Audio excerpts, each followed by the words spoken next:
നമസ്കാരം. BMC news live കൊച്ചിയിലേക്ക് സ്വാഗതം. വാർത്തകൾ വായിക്കുന്നത് ആതിര രവീന്ദ്രൻ. ഈ വാർത്തകൾ നിങ്ങൾക്കായി അവതരിപ്പിക്കുന്നത് city tower, city wear and city shoes, Angamaly.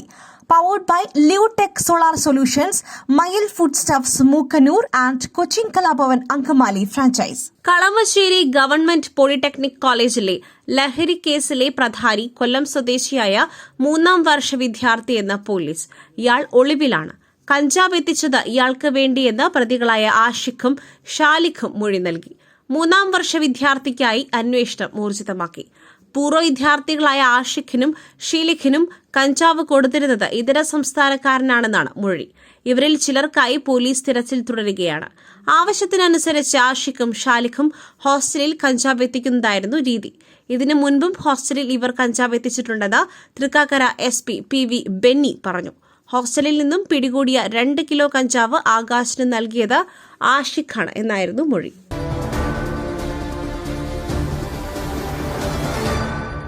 ഹൈദരാബാദിൽ ക്ഷേത്രത്തിനുള്ളിൽ ആസിഡ് ആക്രമണം. സൈദാബാദ് ഭൂലക്ഷ്മി മാതാ ക്ഷേത്രത്തിലെ വഴിപാട് കൌണ്ടറിലുണ്ടായിരുന്ന ജീവനക്കാരന് നേരെയാണ് ആക്രമണമുണ്ടായത്. ജീവനക്കാരന്റെ തലയിലാണ് അക്രമി ആസിഡ് ഒഴിച്ചത്. വെള്ളിയാഴ്ച രാത്രി 7:30ഓടെയാണ് സംഭവം നടന്നത്. കസേരയിൽ ഇരിക്കുകയായിരുന്ന ക്ഷേത്രം ജീവനക്കാരൻ നർസിൻ റാവുവിന്റെ അടുത്തേക്ക് പ്രതി നടന്നെത്തി തലയിൽ ആസിഡ് ഒഴിക്കുകയായിരുന്നു. ആക്രമണത്തിന് ശേഷം പ്രതി ബൈക്കിൽ രക്ഷപ്പെട്ടു. സ്ഥലത്തുണ്ടായിരുന്നവർ റാവുവിനെ ആശുപത്രിയിൽ എത്തിക്കുകയും പോലീസിൽ വിവരം അറിയിക്കുകയും ചെയ്തു.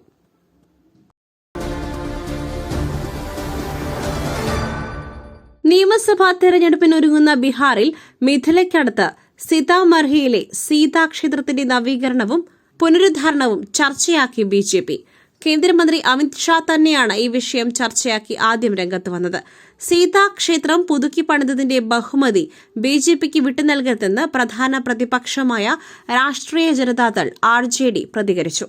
അതേസമയം BJPയുടെ സഖ്യകക്ഷി കൂടിയായ മുഖ്യമന്ത്രി നിതീഷ് കുമാറിന്റെ ജനതാദൾ പദ്ധതിക്ക് കൂടുതൽ കേന്ദ്ര ഫണ്ട് ആവശ്യപ്പെട്ടിട്ടുണ്ട്.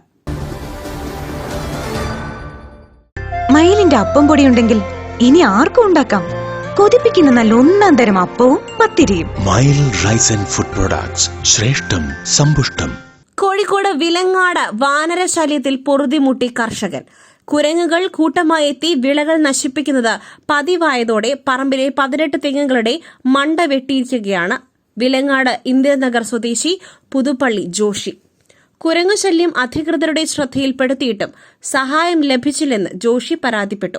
മികച്ച വിളവ് ലഭിച്ചിരുന്ന തെങ്ങുകളാണ് ഒടുവിൽ വെട്ടിക്കളയേണ്ടി വന്നത്. കേരളത്തിലെ ലഹരി മാഫിയയുടെ രാഷ്ട്രീയ രക്ഷാകർതൃത്വം CPIM ഏറ്റെടുത്തിരിക്കുന്നുവെന്ന് പ്രതിപക്ഷ നേതാവ് VD സതീശൻ. അതിൽ നിന്നും പിന്മാറുവാൻ CPIM തയ്യാറാകണം. ലഹരി മാഫിയയുമായി യുവജന വിദ്യാർത്ഥി സംഘടനകൾക്ക് ബന്ധമുണ്ട്. ആ സംഘടനകൾക്ക് സംരക്ഷണം നൽകുന്നത് CPIM എന്നും VD സതീശൻ ആരോപിച്ചു. താൻ ഇക്കാര്യം നേരത്തെ നിയമസഭയിൽ പറഞ്ഞിരുന്നു. കേരളത്തിലെ CPIM എന്താണ് കാണിക്കുന്നത്? ദേവസ്വം ബോർഡ് ക്ഷേത്രങ്ങളിൽ പുഷ്പനെ അറിയാമോ എന്ന പാട്ടാണ് പാടുന്നത്. ഇത്തരം പരിപാടികൾ നടത്തുന്നതിലൂടെ BJPക്ക് വഴിയൊരുക്കുകയാണ്. നാണം കെട്ട പാർട്ടിയായി CPIM മാറിയെന്നും VD സതീശൻ വിമർശിച്ചു.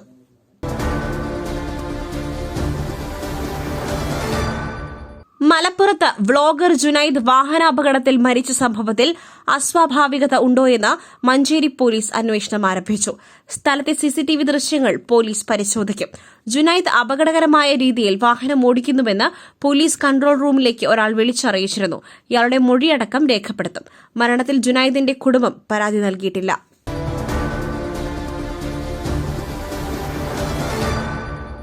സുനിത വില്യംസിന്റെയും ബുച്ച് വിൽമോറിന്റെയും മടങ്ങിവരവ് ലക്ഷ്യമിട്ടുകൊണ്ട് വിക്ഷേപിച്ച SpaceX പേടകം ഡ്രാഗൺ ക്രൂ 10 വിജയകരം. നാസയും SpaceXും ചേർന്നായിരുന്നു നേതൃത്വം നൽകിയത്. ശനിയാഴ്ച രാത്രി 11:30ഓടെ പേടകം ISSുമായി ഡോക്കിംഗ് നടത്തും.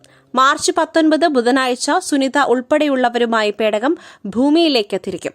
ദൌത്യം വിജയകരമായി പൂർത്തീകരിച്ചാൽ മാസങ്ങളായി അന്താരാഷ്ട്ര ബഹിരാകാശ നിലയത്തിൽ കുടുങ്ങിക്കിടക്കുന്ന സുനിത വില്യംസിനെയും ബുച്ച് വിൽമോറിനെയും തിരികെ ഭൂമിയിലെത്തിക്കുവാൻ സാധിക്കും. മോഹൻലാൽ പൃഥ്വിരാജ് കൂട്ടായ്മയിൽ ഒരുങ്ങുന്ന മലയാള ബിഗ് ബഡ്ജറ്റ് ചിത്രം L2 എമ്പുരാനിൽ നിന്നും തമിഴ് നിർമ്മാണ കമ്പനിയായ ലൈക്ക പ്രൊഡക്ഷൻസ് പിന്മാറി. ആന്റണി പെരുമ്പാവൂരിന്റെ ആശീർവാദ് സിനിമാസും ലൈക്കയും ചേർന്നായിരുന്നു നിർമ്മാണം.